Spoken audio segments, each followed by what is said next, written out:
Peut-être que dans le chat, comme il y a 3 personnes, puis que moi j'aime bien, lorsqu'on est un peu dans l'interaction, même dans l'attente, peut-être vous présenter dans le chat si vos micros, vos caméras ne fonctionnent pas, nous dire votre nom, votre titre aussi, là, vous travaillez pour quelle organisation, puis quel est votre intérêt pour participer à l'atelier sur le lien entre les Fab Labs et le milieu de l'éducation. Donc, ça nous permettra de se tenir un petit peu là, en haleine en attendant et nous faire patienter en attendant que nos collègues se joignent à nous. C'est un petit peu en dehors de notre contrôle là, ce qui est en train de se passer, donc on s'excuse.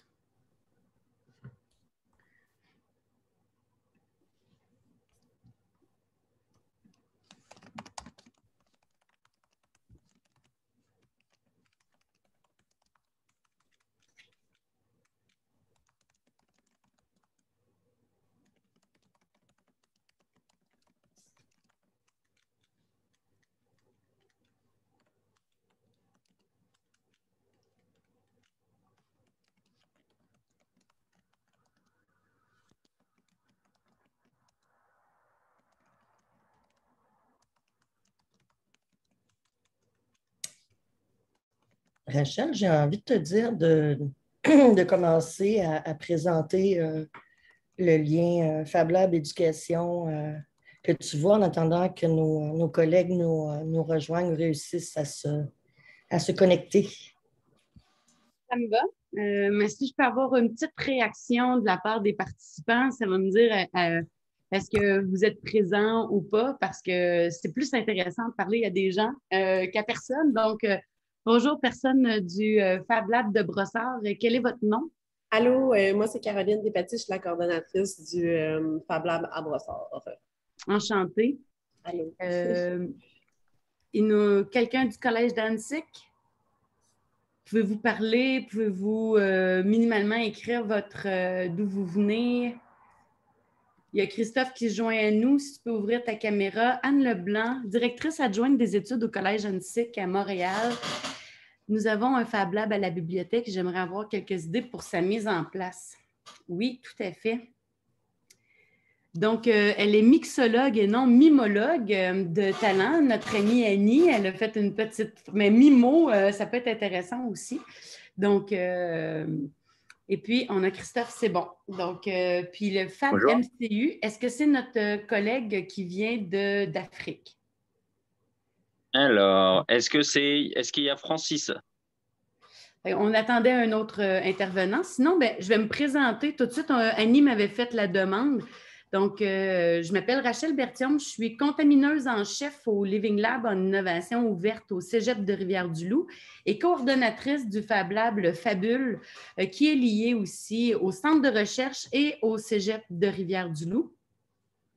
Le lien entre éducation et Fab Lab, dans le fond, nous, on est né dans un milieu de l'éducation, donc tout de suite, ça a été le lien très direct, quoique on a fait davantage de projets avec les gens de la communauté externe parce que pour nous, c'était au départ une occasion de faire entrer la communauté à l'intérieur des murs de notre collège, puis aller se chercher une crowd qui était différente que de celle des étudiants. Non, c'est d'amener des professionnels au cœur de notre institution.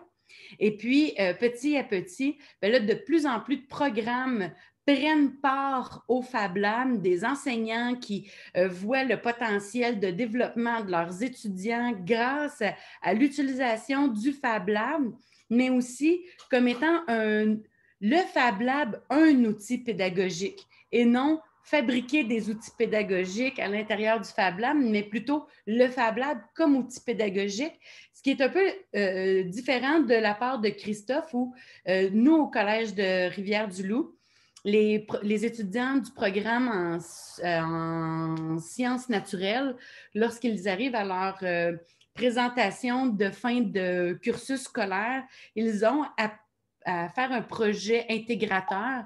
Et dans ce projet-là, pour plusieurs, ils vont venir imaginer, mais surtout prototyper leurs projets finaux dans le Fab Lab. Donc, on a eu droit à des lampes interactives, à des outils qui répondaient à des besoins pour aider les pêcheurs sur glace à ne pas avoir froid l'hiver. Ça, c'est un bel exemple. Je trouvais l'étudiant avait comme problématique le fait de geler lorsqu'on va à la pêche sur glace. Alors, il a inventé un digger alors, il avait besoin d'utiliser divers principes, beaucoup en physique, mais aussi toutes les mathématiques pour calculer. Donc, il était très intégrateur dans le cadre de leur programme.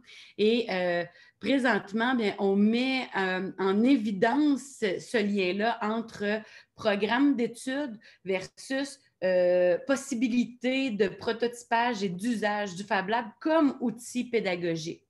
Et notre objectif dans la prochaine année, c'est d'accroître ce maillage-là, mais au-delà de notre infrastructure, en le faisant aussi avec d'autres collèges de notre région. Pourquoi je dis ça? C'est qu'au Bas-Saint-Laurent, il y a 4 cégeps.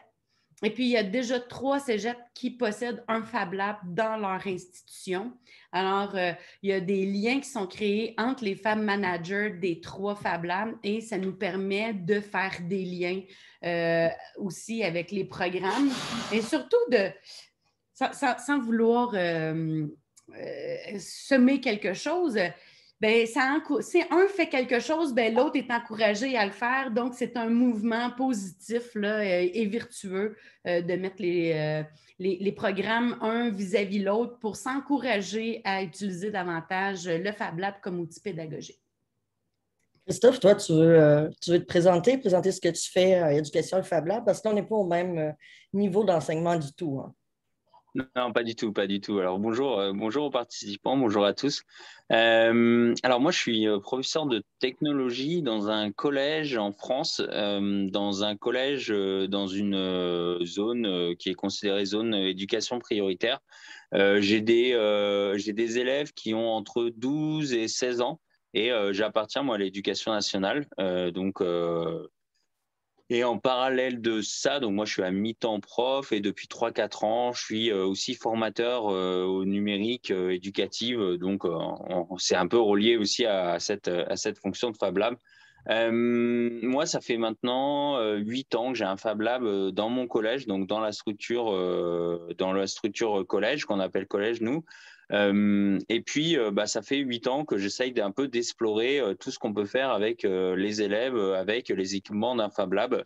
Au début, je les avais testés dans Matlas. Après, je les avais vite sortis de Matlas. Donc, en tant que professeur de technologie, j'avais vite sorti tous ces outils-là de Matlas pour en faire vraiment quelque chose avec d'autres matières. Par exemple, avec des mathématiques, avec le français, par exemple, on faisait des monstres en impression 3D, on faisait des chevaliers en impression 3D. Puis après, on écrivait une histoire autour du monstre et du chevalier en 3D. Et donc, tout de suite, les élèves trouvaient beaucoup plus d'inspiration avec ces figurines. Voilà.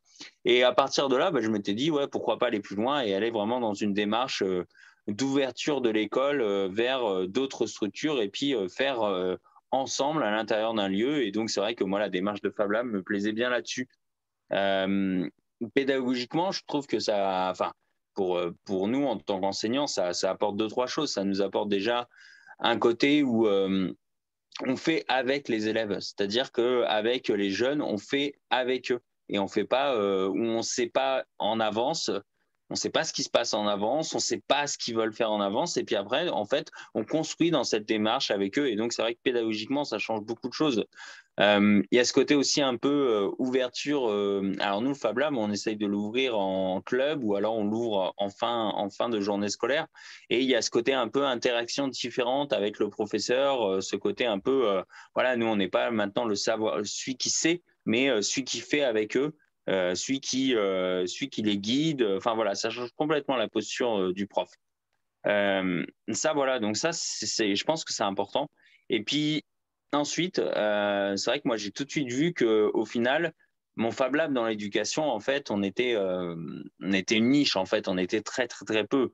Et c'est vrai que je trouvais que c'était intéressant que se dire que comment l'éducation nationale peut profiter des Fab Labs à l'extérieur, parce qu'au final, des Fab Labs à l'extérieur de l'éducation, il en existe plein.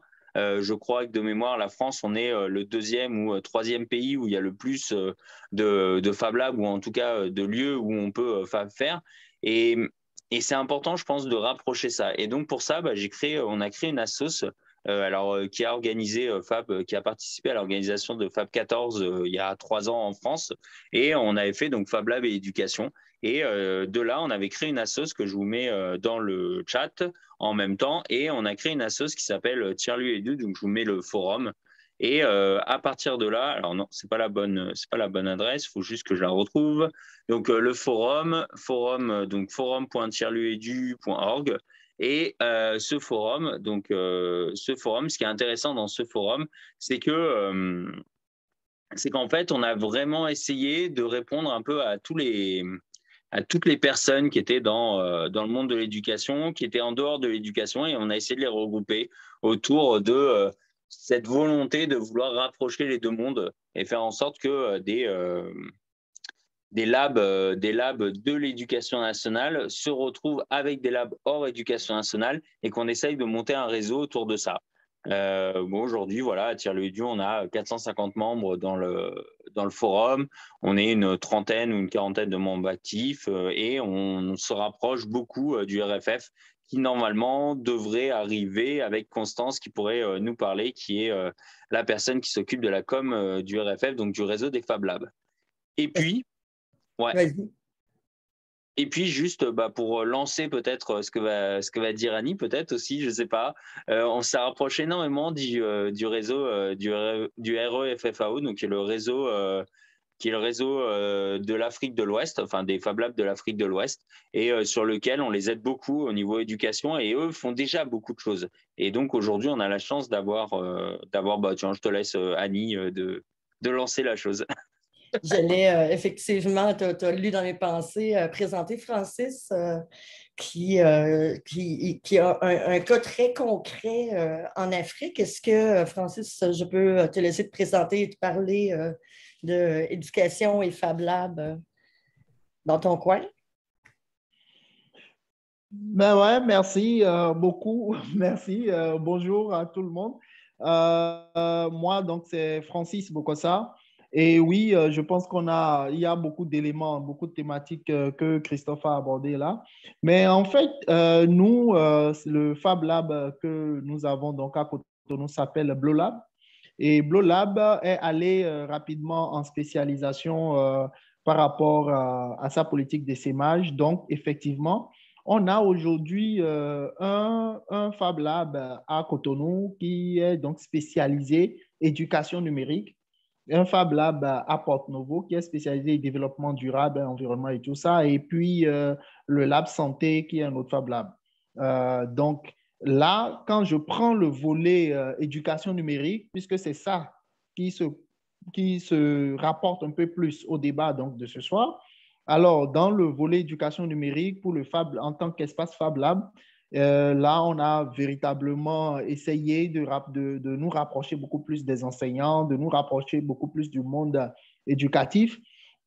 Et ce qu'on a essayé de faire dans un premier temps, c'est de pouvoir permettre aux enseignants de modéliser leur programme, c'est-à-dire de les monnayer en numérique et de permettre aux enfants aujourd'hui d'avoir du visuel. Donc, avant, on donnait des notions d'histoire, des notions de géographie, des notions de mathématiques, on les donnait directement, on demandait aux enfants d'apprendre.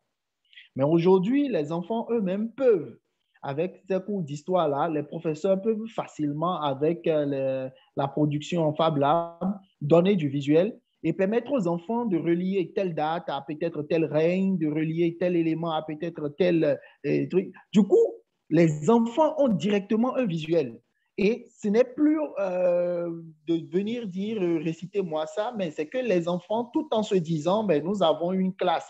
Désormais, le maître, à la limite, s'amuse avec nous, mais erreur. Les enfants pensent qu'ils sont en train de s'amuser, mais derrière, c'est qu'ils ont leur mémoire qui est en train d'être captée.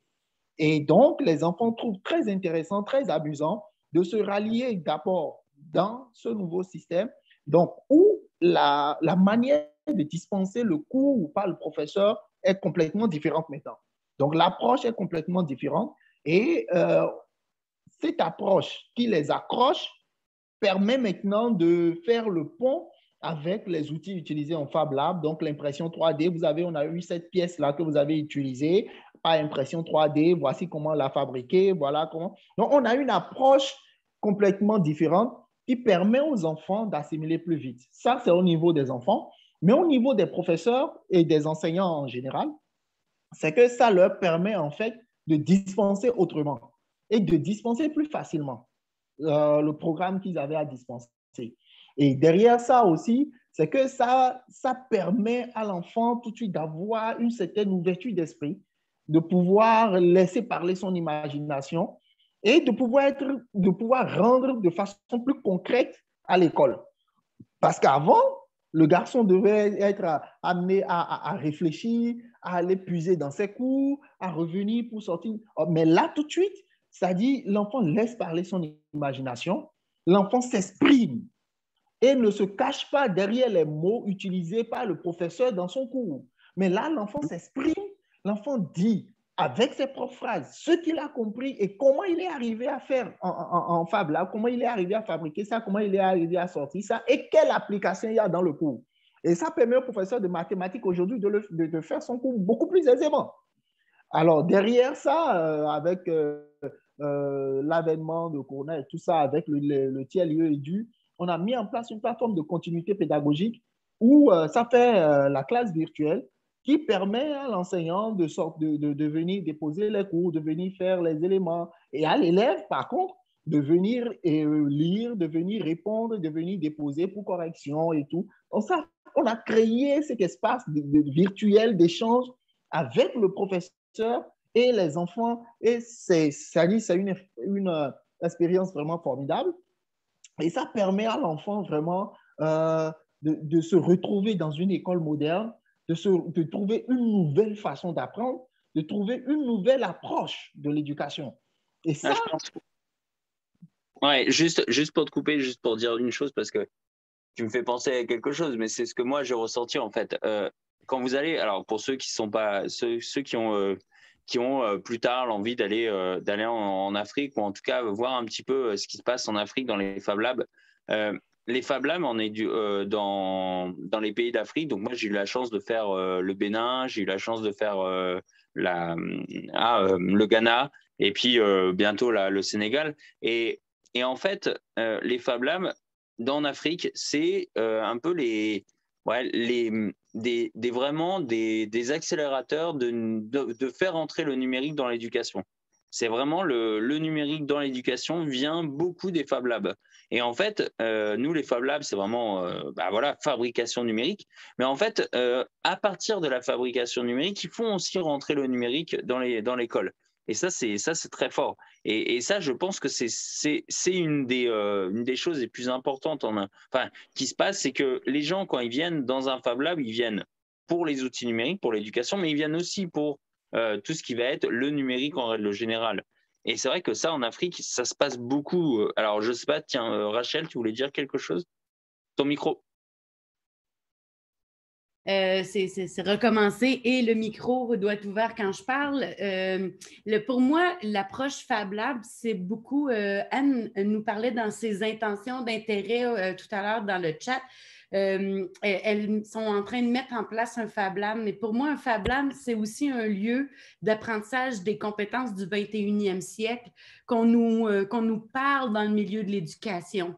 Et ce n'est pas que fabriquer quelque chose à laquelle on pense puis essayer de matérialiser de la connaissance pour la fabrication, mais c'est aussi apprendre à partager sa connaissance avec celui qui est en apprentissage. Donc, lorsque je sais, je peux montrer. Je n'ai pas besoin d'être un grand enseignant qui fait que montrer. On est en train d'inverser le paradigme de l'apprentissage où l'enseignant qui sait et plus ce qui est pertinent. On a besoin d'un enseignant qui accompagne l'apprentissage et pas un enseignant qui nous dit savoir tout, puis que nous, on ne soit pas capable de mobiliser ce savoir-là. Alors, le Fab Lab devient un haut lieu de collaboration entre les élèves, mais aussi entre les enseignants et les élèves. Et tellement de fois, l'élève apprend quelque chose et apprend des choses à son propre enseignant. Il a fait des découvertes qu'il est en mesure d'exposer, puis l'enseignant ne sait pas, n'a pas vu, ne l'avait pas compris. Et là, on change le rapport de force vis-à-vis l'apprentissage parce qu'un savoir qui n'est pas mobilisé par quelqu'un est un savoir qui est disparu. Si je ne suis pas capable de voir de quelle façon je vais implanter les règles de physique, bien, ça aura beau être un ressort qui peut s'étirer. Si je le teste avec on peut fabriquer en Fab Lab un objet qui nous permet de créer des ressorts.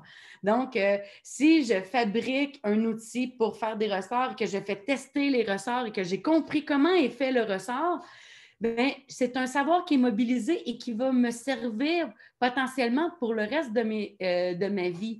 Mais si je ne l'ai pas mobilisé en étant enfant, que je l'ai juste vu dans un livre, ça demeure une notion qui est abstraite, non applicable et non mobilisable non plus en temps voulu. Si j'ai eu l'occasion de le tester, j'ai eu une occasion de le remettre en action plus tard. Donc, pour moi, l'utilisation du Fab Lab, c'est la capacité de co-créer, de développer la créativité, les talents numériques des élèves, la capacité d'échange inter-ordre, parce que si on a des élèves du primaire ou du secondaire ou du collégial ou du lycée, on est en français, France, Québec, on ne parle pas tout à fait les mêmes niveaux d'études, mais peu importe.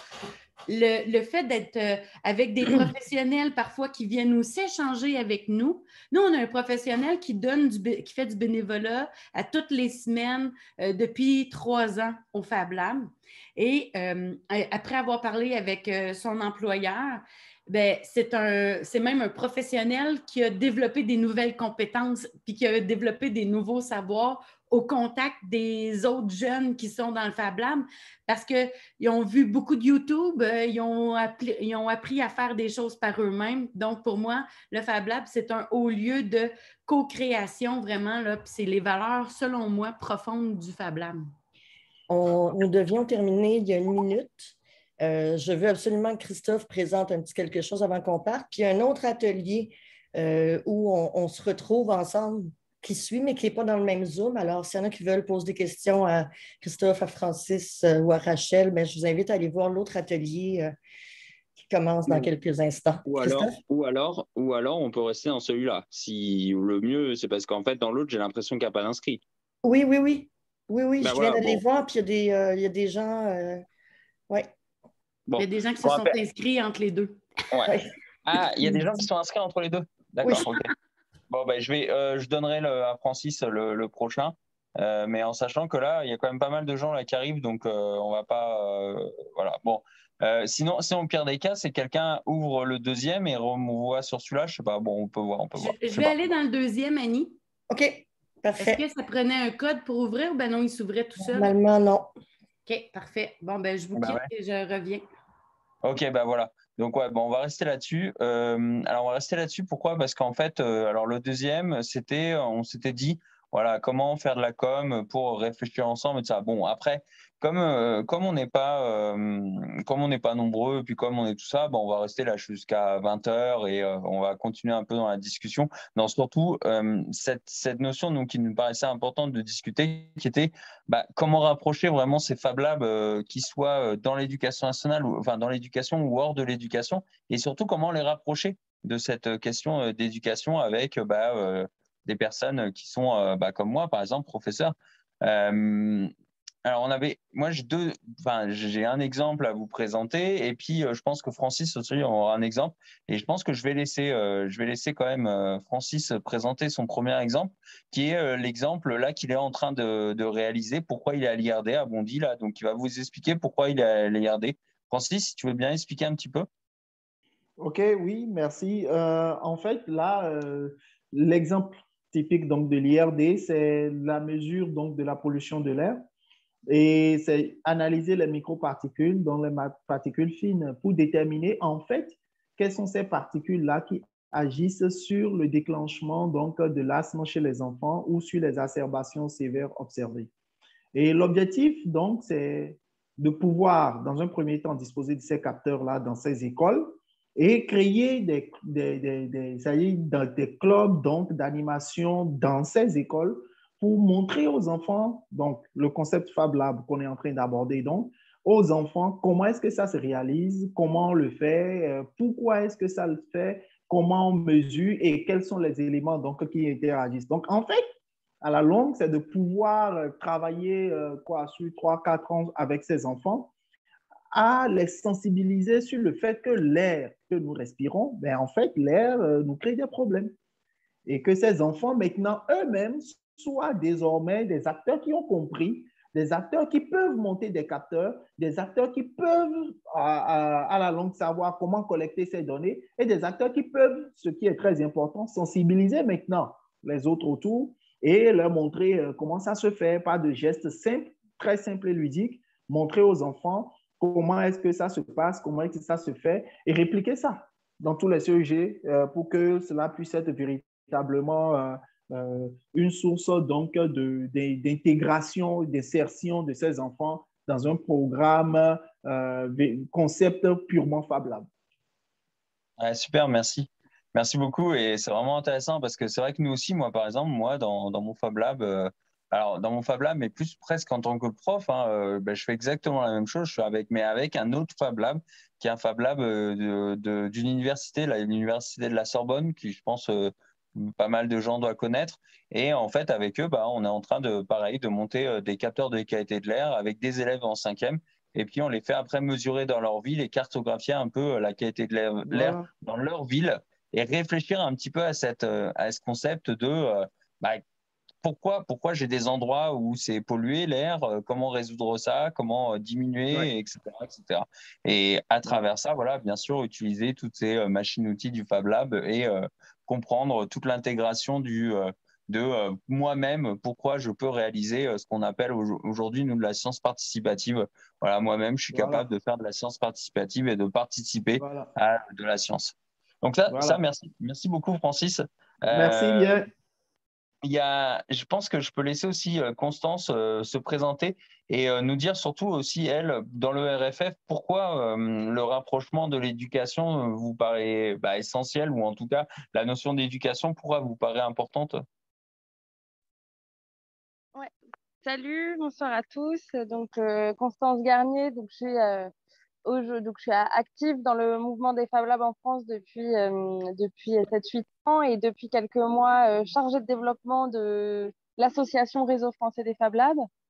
Et il y a deux principales sources de motivation en fait à participer à cette dynamique-là qu'on est en train de construire collectivement et que toi, Christophe, tu as initié avec d'autres. C'est d'une part le fait que les Fab Labs en soi sont des espaces d'éducation, d'apprentissage, de formation. Enfin, Learn est au cœur du Make Learn Share et puis voilà, il est entouré enfin voilà, c'est apprendre par le faire et partager. Donc la dimension éducative de formation, elle est hyper présente, mais justement, elle se positionne, elle se place comme un complément, comme un à côté, comme une approche différentes, alternatives, quels que soient les mots utilisés. Ça se place souvent d'abord comme un à côté de l'éducation nationale, comme on dit en France, enfin, de l'éducation scolaire, on va dire. Et, euh, et qu'en fait, il y a de nombreuses initiatives hein, dans plein de pays, mais que lorsque les deux se rapprochent, bah, finalement, c'est prendre le meilleur des deux, c'est-à-dire avoir la force de frappe de l'éducation scolaire, de toucher tout le monde et pas que ceux dont les parents sont déjà sensibilisés ou qui sont à proximité d'un lab, mais c'est d'aller toucher un maximum d'enfants comme les systèmes institués savent le faire et en même temps arriver avec les approches, les techniques, les façons de faire des labs. Et puis, il y a aussi l'entrée enseignant et apprenant et qui là est vraiment au cœur de la démarche et comment les enseignants qui sont des professionnels ingénieux qui passent leur temps à inventer, à créer des supports, des outils pédagogiques, à les adapter à leurs enfants, à leur public ou enfants ou adultes ou adolescents, que ces personnes-là, lorsqu'elles ne le sont pas, puissent se rapprocher des labs où on a l'intuition qu'ils y trouveront à la fois des espaces de partage privilégiés, mais aussi de valorisation et une communauté qui peut leur plaire. Voilà, je pense que qu'il y a ces briques-là, et puis après, sur chaque territoire aussi, parce que là, c'est au nom de tout le réseau, mais en fait, sur chaque territoire, il y a des territoires où les passerelles se font hyper naturellement et d'autres moins, et la force d'être en réseau, c'est aussi de permettre que le meilleur se diffuse un peu partout et de faciliter des rapprochements là où ils ne sont pas forcément naturels. Superbe, merci beaucoup.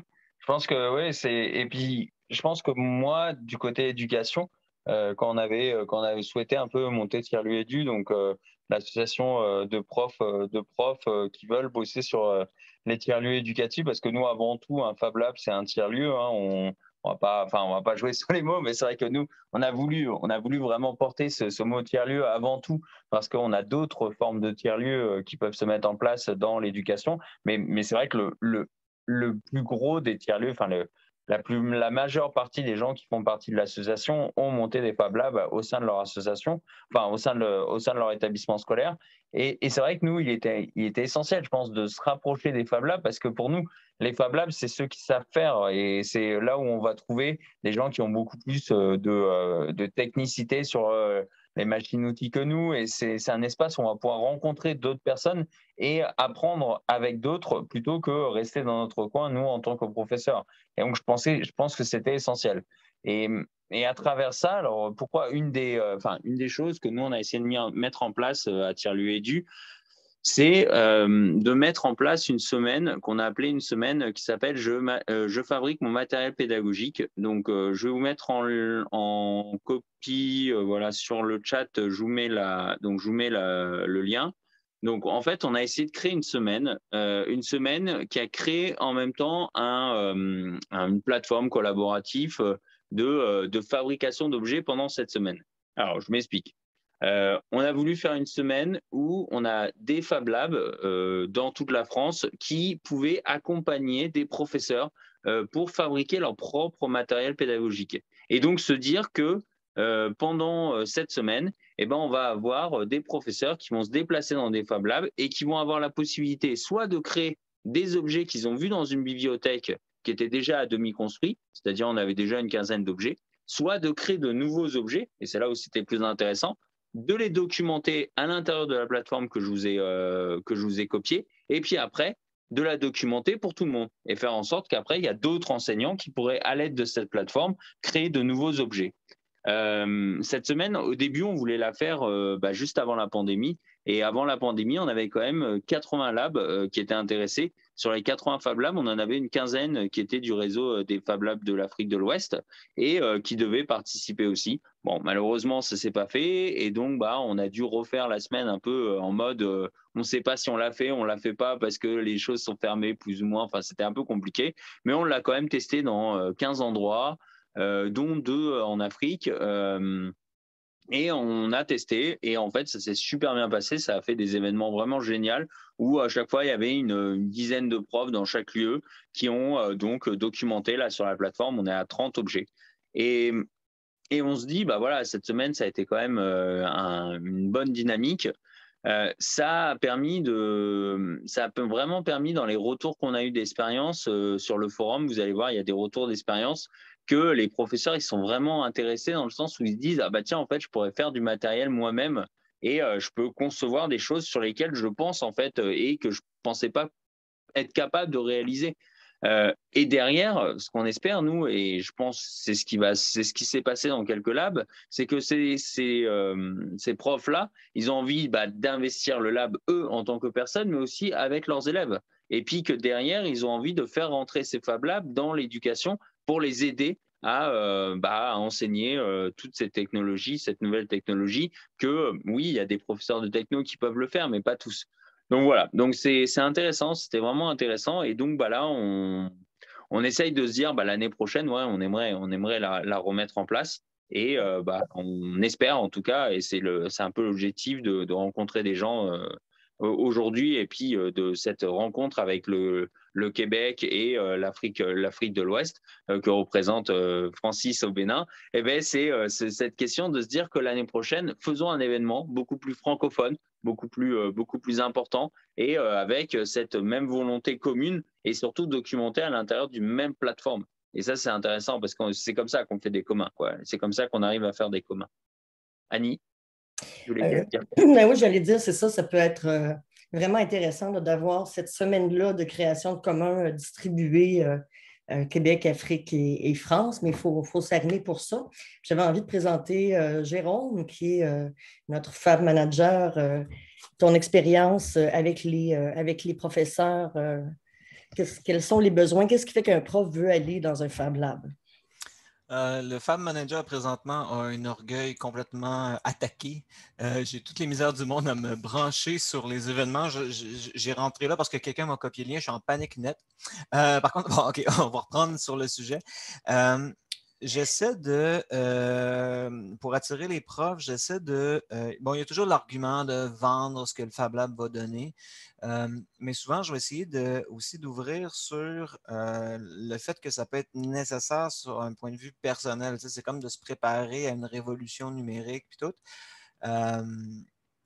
Les gens ne sont souvent pas conscients. Ils ont vu venir un petit peu la révolution des communications et d'Internet, puis encore là, ils l'ont raté. Puis là, l'idée qu'il y en a une troisième qui se produit, souvent, ça leur échappe. Des fois, je vais essayer d'être vraiment terre à terre. Là, je vais parler d'un étudiant en sciences infirmières qui pourrait venir créer des objets pour régler un problème d'ergonomie pour un de ses patients. C'est souvent ça qui est embêtant, c'est qu'il faut y aller terre à terre.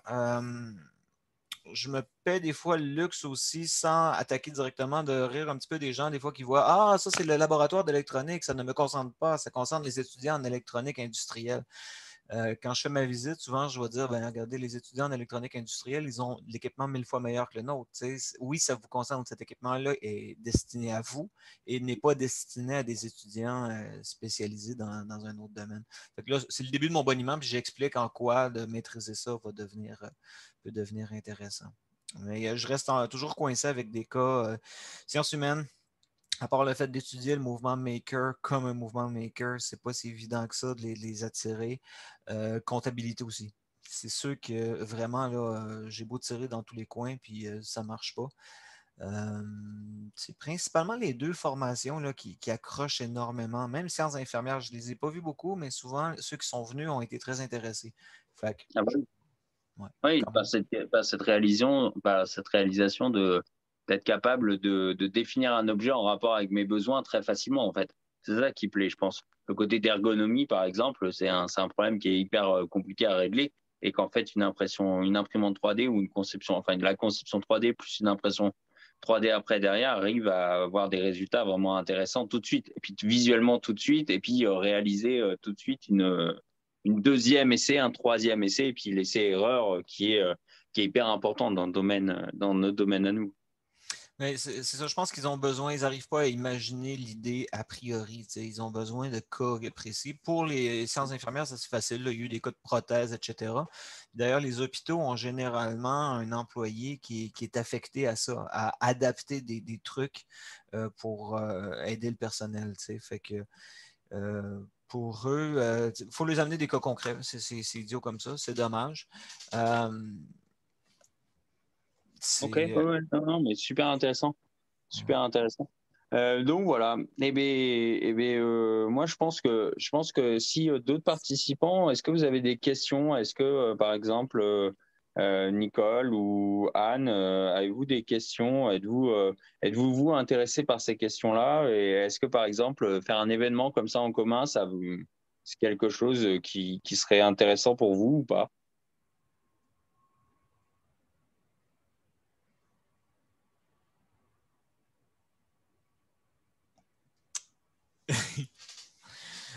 Moi, j'ai raté le point de départ.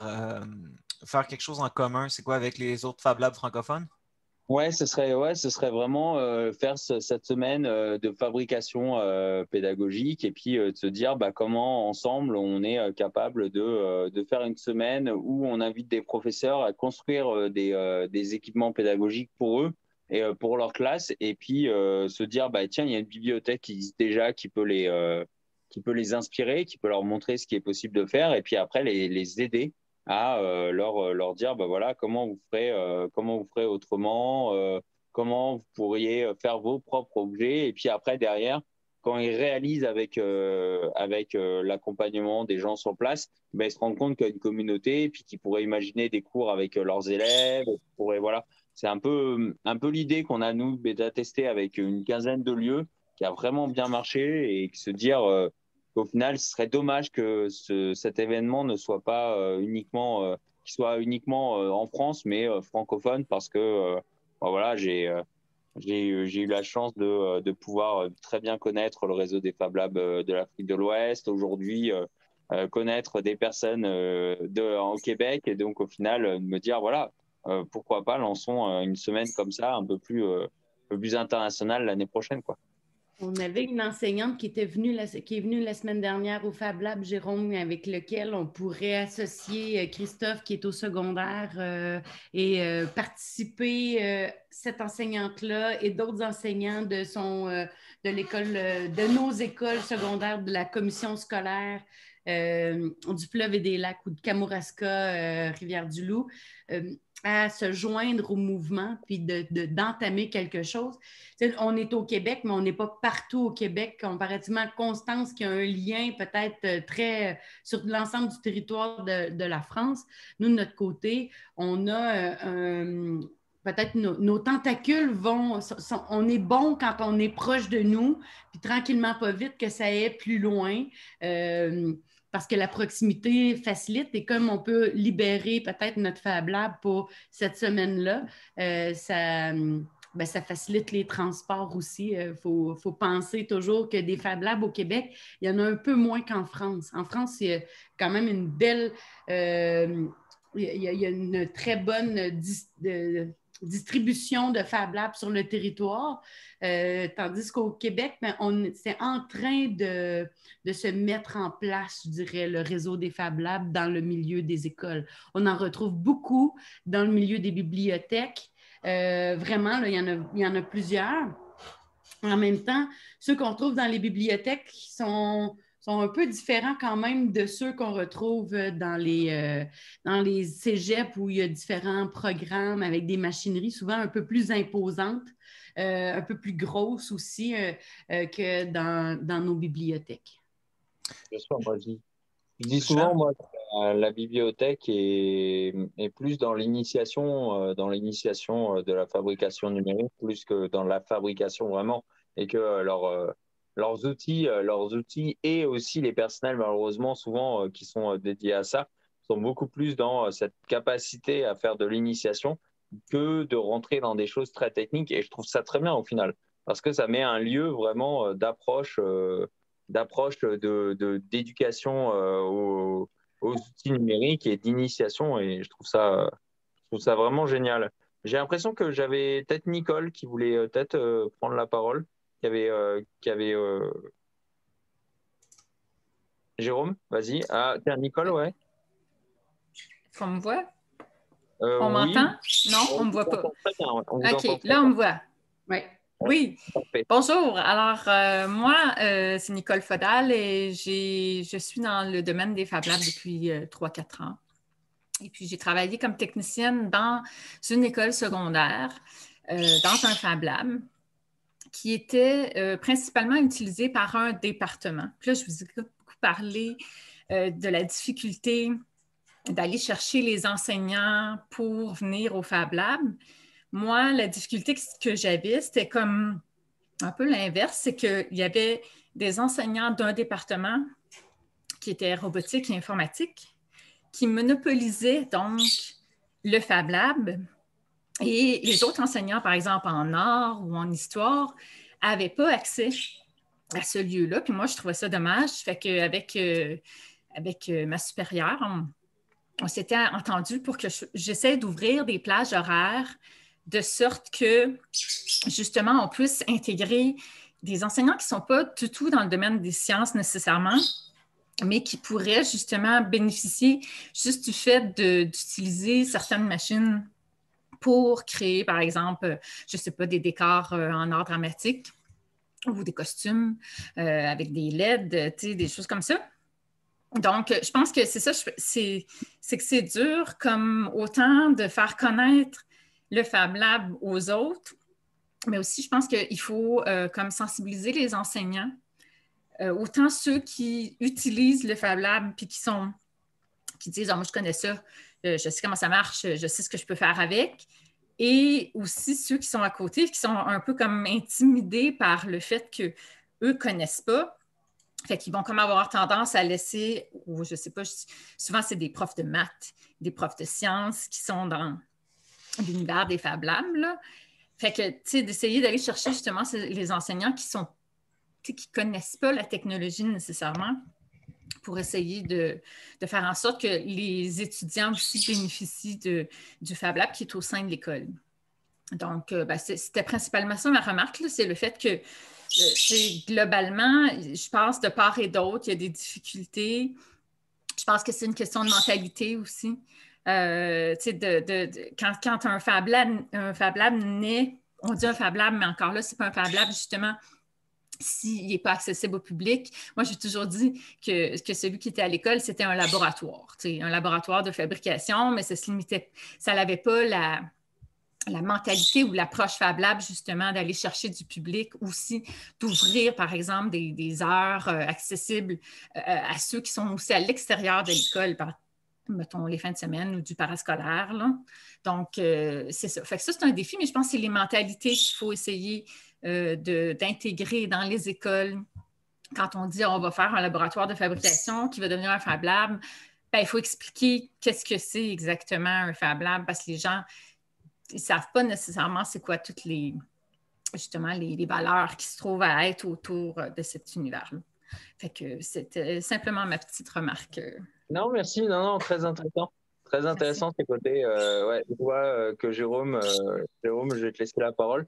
Juste très intéressant parce que le côté où de dire que un peu, je pense que la semaine pédagogique, elle est aussi faite pour ça, pour aller chercher ces professeurs qui ne sont pas forcément les profs les plus qui iraient directement dans un Fab Lab. Je pense que c'est eux qu'il faut aller chercher et c'est eux avec qui il faut peut-être les accompagner différemment, mais avec du concret. Et je pense cette semaine, par exemple, la plateforme là, que je montre, qu'on a essayé de monter très modestement, peut permettre de ce côté à se dire mais en fait en histoire je pourrais créer des cartes en 3D de topologie de la Réunion et savoir les différents niveaux tout de suite visuellement et ça des choses comme ça ou en maths pas en maths mais en français par exemple ou en langue il y a plein de choses à faire et c'est vrai que les professeurs le savent pas forcément et de leur donner une plateforme d'exemple et après un moment où ils peuvent créer c'est un peu l'ambition de ça. Jérôme?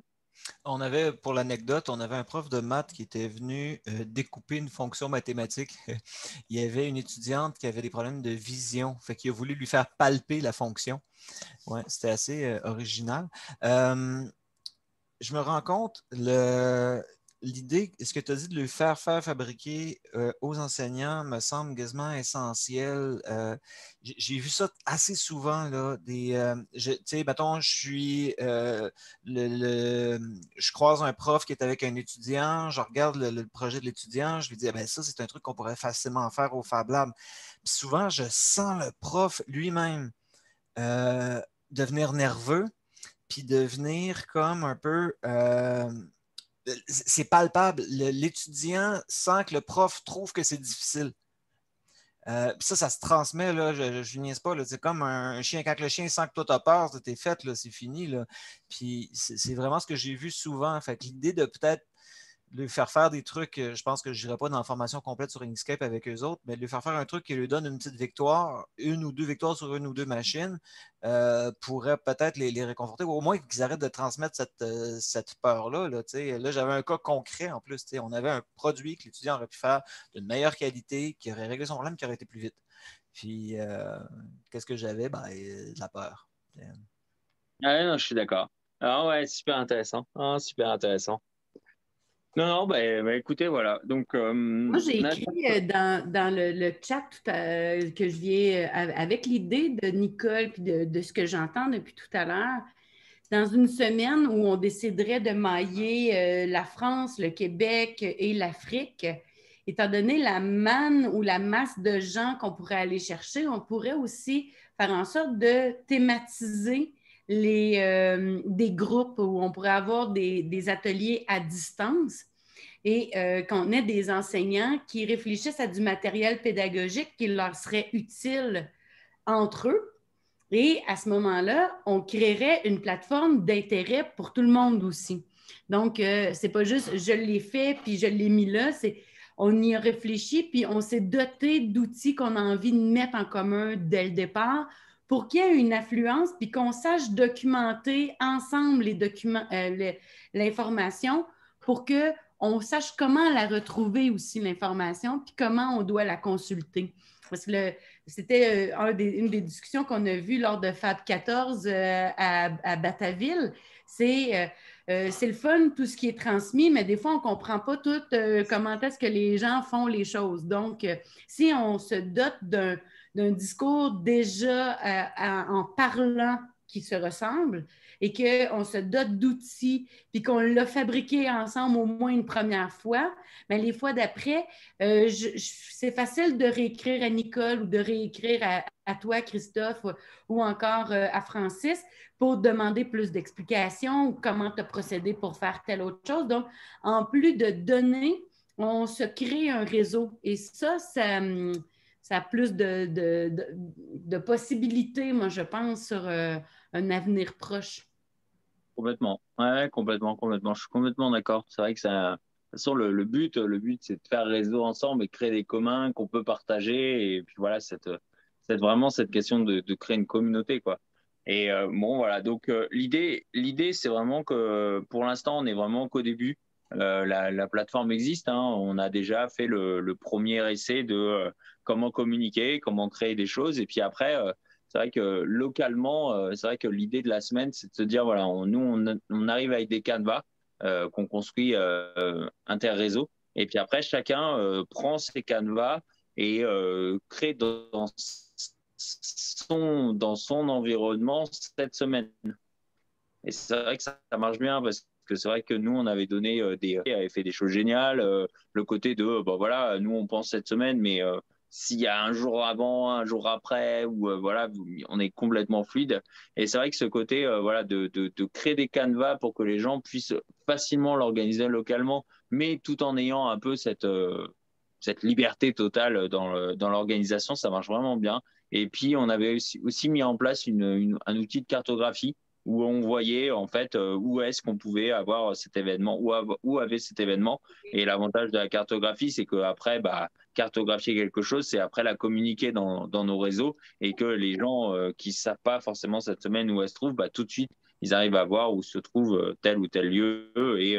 Et voilà. Donc, on a mis pas mal d'outils qu'on va essayer de développer et d'améliorer pour lancer la prochaine, en sachant toujours pareil, hein, et ça malheureusement, on n'y échappera pas, c'est qu'on ne sait pas encore comment va évoluer l'épidémie. Enfin, on sait, hein, on pense, on espère que tout va aller mieux, mais on ne sait jamais. Et c'est vrai qu'on se dit comment trouver des bonnes périodes pour l'année prochaine, tout en sachant que ce serait dommage de faire un gros truc et qu'au dernier moment, on ait un blocage pour une raison sanitaire qui pourrait éventuellement arriver. Je ne pense pas, mais voilà, je pensais pas aussi que la première serait arrivée. Donc, voilà, c'est vrai que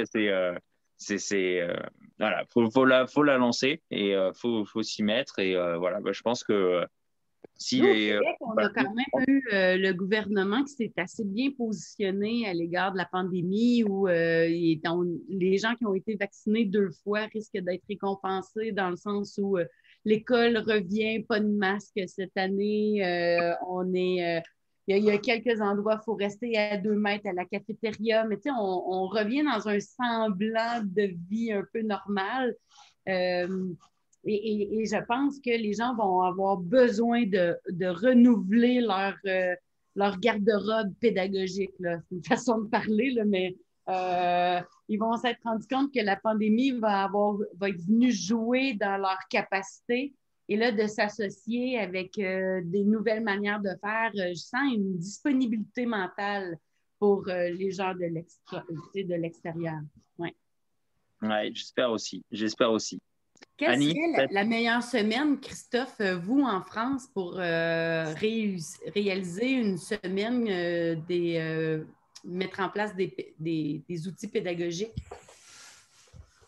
mars-avril. Mars-avril. Je sais pas si au Québec, c'est pas mal, mais mars-avril, nous, ça peut être pas mal. Mars même. Mars, ça peut être pas mal. Oui, je pense que pour nous aussi, en mars, ça peut être bien. Ouais. Nous, cette année, on a toujours une semaine de congé, mais qu'on appelle une semaine d'études et de travaux, qui n'est pas une semaine de relâche, qui est une semaine de relâche plus au niveau du secondaire. Donc, faudrait voir, mais placer cette semaine-là rapidement dans nos calendriers et se mettre à les préparer justement là, par thématique et puis peut-être agrandir le réseau des personnes impliquées dans la Ouais, tenue de cette semaine-là. Ouais. bien sûr, bien sûr. Ouais, donc, pour les personnes qui sont là et qui sont intéressées par cette semaine, n'hésitez pas à suivre le forum de Tiers-Lieu Édu. Mettez-vous, nous aussi, peut-être votre adresse mail sur le chat. Comme ça, on aura celle d'Anne et celle de Nicole. Si ça vous intéresse, voilà, n'hésitez pas à mettre là sur le chat votre adresse mail. Comme ça, dès qu'on sait la date et dès qu'on a l'orga et tout ça, je vous mets dans les labs en plus. Sachant que voilà, après les différents réseaux à chaque fois les différents réseaux de chaque pays après va essayer de diffuser et plus on aura de pays hôtes entre guillemets, plus on pourra diffuser largement et en faire un événement francophone avant tout. Mais la dimension événement grand fait que localement en fait il est plus ou moins connu en fait, enfin reconnu, connu et nous on est là uniquement dans une dynamique de vouloir mutualiser les choses. Voilà. Annie, peut-être le mot de la fin. Fin? On a. Merci à vous d'avoir été là. On va retenir les adresses et puis on va s'organiser là, pour communiquer avec vous dès que possible. Ok, merci beaucoup. En tout cas, moi, c'était un réel plaisir de pouvoir dialoguer avec voilà, les personnes qui avaient sur place. Et vraiment, je pense que voilà, nous, on voulait aussi vous montrer qu'il y a une dynamique en interne qui se fait avec le RFF, avec nous, avec les personnes du Québec et puis le réseau des Fab Labs. Et puis faire en sorte que voilà, plus on va agrémenter de gens, plus on va rentrer dans une dynamique de construire des communs vraiment ensemble. Oui, dans le fond, ça nous amène au printemps, on a tenu un premier webinaire et notre objectif avec la rencontre du réseau des Fab Labs cet été, c'était l'idée de continuer ce lien-là qu'on avait créé et peut-être que cet automne, si vous nous suivez, on a l'intention peut-être de faire un autre webinaire et l'organisation d'un événement à distance en considérant les fuseaux horaires.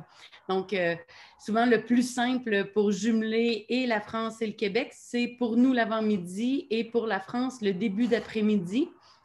Qui devient un peu plus décent parce que être à 19h en France sur un atelier, ça peut commencer à être fatigant, surtout si on le fait dans le cadre de notre travail, là. Donc, moi, je souhaite que, c'est ça, on apprenne à travailler collectivement et qu'on ne le fasse pas de façon gigantesque trop vite pour que les outils soient bien appropriés, bien compris, bien développés et de le faire au fur et à mesure. Puis si ça devient trop grand puis que ça nous dépasse, ben, on sera juste victime de notre succès. Merci beaucoup. Merci beaucoup. Bon Fab 16. Ouais, merci Nicole. Bon Fab 16 à tout le monde. Et puis, merci aux personnes présentes. Et puis, à bientôt. Merci Nicole pour le petit coup de main de me brancher tantôt. Là, je me relance encore pour essayer de me brancher ailleurs. Je crois que c'est un pop-up blocker. C'est pas clair. En tout cas, on va essayer. Ton atelier, Jérôme, que tu donnes dans le cadre de Fab 16, c'est... Ils nous ont envoyé il y en a deux. Je fais le geste. Il y en a un à 17h, puis l'autre, il est jeudi. Si je ne suis pas mêlé, juste aller voir. Il est jeudi. Ouais, c'est Inkscape avancé. celui à 9 heures, point de vue éducation, ça pourrait être intéressant parce que justement, ce qu'on parle, c'est d'essayer de trouver des façons de. Là, j'ai pas tant de solutions, là. C'est comme quasiment une discussion à groupe. Là. Comment est-ce qu'on peut rendre la fabrication numérique plus facile? Comment est-ce qu'on peut faire juste des petits pas qui rendraient ça encore plus accessible aux gens normaux? Salut Christophe. À bientôt. À bientôt. Bon, ben, je me sauve, moi aussi, je vais aller essayer de me loguer encore.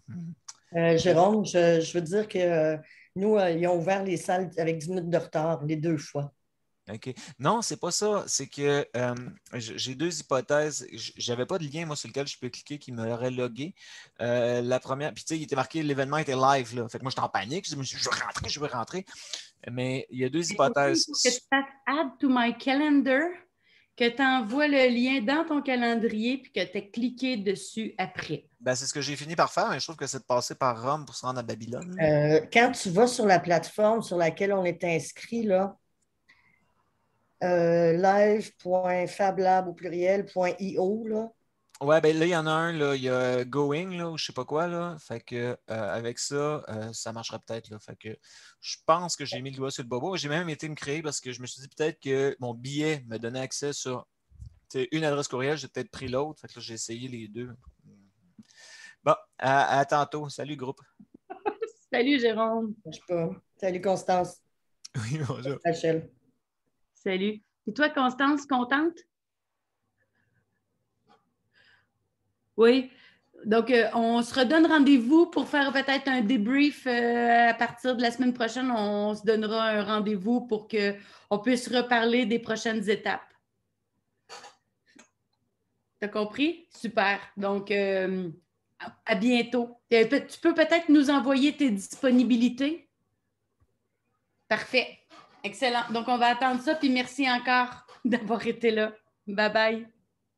On devrait peut-être attendre, par exemple, 2 semaines parce que Christophe est encore en vacances. Hein. Oui, OK. Donc, pas avant 2 semaines. Hey, ciao, bye! Bye!